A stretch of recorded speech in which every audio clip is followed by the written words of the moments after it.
My name is Alexi Silva, and I'm Mexican.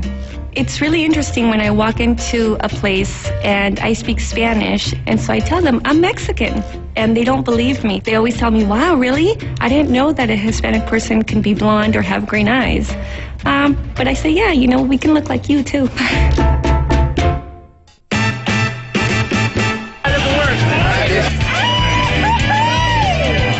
Jesse Garcia is part of Hollywood's new Latino entourage. Trying to break into the old Hollywood establishment is no easy feat. What's the experience been like for you as a Latino actor in Hollywood? It's a struggle for 99% of actors to even break in and get a small little gig, a co-star in a show or a commercial. I've gone through times where I've, been surviving on a can of refried beans and a dozen eggs. Jesse proved his acting chops in the 2006 independent hit Quinceañera. His breakout role, a troubled gay teen. It's my sister's birthday, you asshole! No! The movie as a whole is very honest, and the performances are great, and it's just good storytelling. But not every role is so rewarding.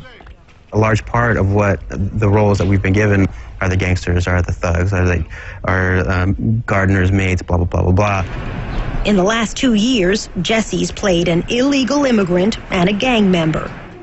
Today, another casting call. I try to make smart choices, but at the same time, it's making a living. When you get to the point where it's like, all right, it's time for a next job, I'll take that gangster role. I got it. Okay. Actress Lupe Ontiveros can relate. She spent much of her 30-year career playing the stereotypical Latina maid.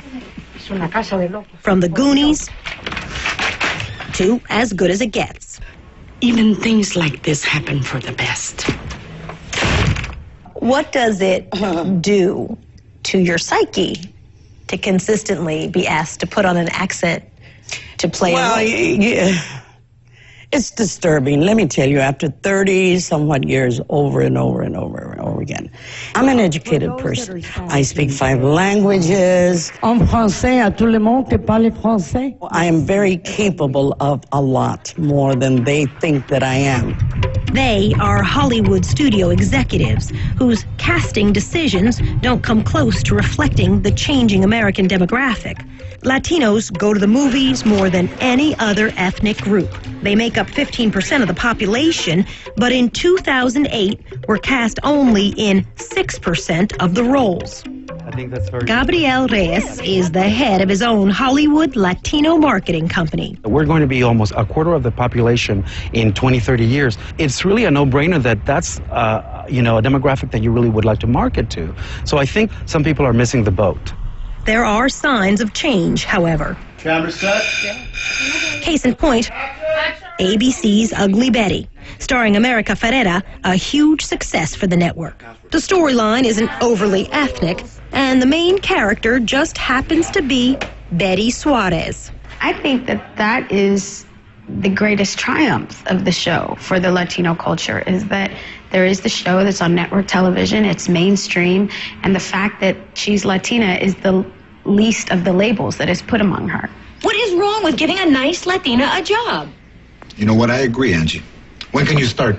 George Lopez created one of the first primetime shows about a typical Latino family, a Latino Cosby Show. The show's focus was on storytelling, not ethnicity. The victory in TV is that the actors and the producers and the writers who are Latino get out of their own way and think about things that are other than Latino, and beautiful stories. Slumdog Millionaire, great example. When I show him a picture of the George Lopez show cast, it gets to him. It's very emotional. I mean, it's, yeah. You're sort of choked up about it. I am very emotional, and I love them, and they helped me, create something that I thought would never be done. They were my soldiers in the war, and we did it. Another sign of progress? Then you know that I mean what I say. Last season on CW's The Reaper, Lupe Ontiveros, the perennial maid, played a millionaire. oh, she's wealthy. I almost died when I saw the clothes I was going to wear. And I said, why didn't you guys tell me that I was going to be wealthy? And they said, well, we forgot. I'm coming with you. Ontiveros has also shared the screen with Eva Longoria Parker, who's anything but a maid on Desperate Housewives.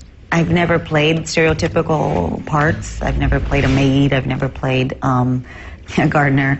I've never felt like, Desperate Housewives had an overly ethnic line with me, a storyline regarding Gabrielle or me. I mean, they've never been like, come on over for tortillas, So let's write this down that starting is stage left. For Latinos to really change the way Hollywood works, Longoria Parker believes they have to control the product.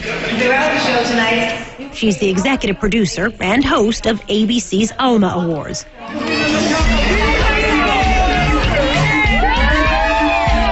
Celebrating Latinos in entertainment. Jesse, up top, please. I find you have to live by example, which means if more Latinos want to be in Hollywood, then more Latinos have to be the creators behind the camera. A Hollywood icon, actor Edward James Olmos is also making decisions as a director and producer. Action stations. Olmos plays Commander William Adama on Battlestar Galactica. Restart the clock. 33 minutes. How are you? Give me a hug, man. I've been waiting to meet you my whole life. What's your name? Jonathan? Well, you look at a kid like Jonathan, who's 12, and you have to imagine that he's thinking, well, if the commander in Battlestar Galactica is a Latino, and he clearly is a Latino, there's a whole bunch of possibilities open to him. Yes, and that's exactly what happens. You just are allowed to dream. It's not brain surgery. We're not helping, cure cancer, but we are working directly with self-esteem and self-respect. Buenos dias, Mami Chanel. As for Jesse Garcia, 2 weeks after his casting call, he gets the part. I cut your wood for you, and you go free, Mama, free. The Latino gardener in the upcoming film House Arrest. He's like a landscaper, a kind of comic relief. Yeah, mark it there. It's the dues he must pay. But Jesse's confident his time will come. What do you want? I want to direct and produce and act and write more of my own stuff in the future, do the kind of projects that I feel like we haven't been shown that we can do yet. We're everywhere, and we're going to be here to stay. We're definitely on the cusp of something huge.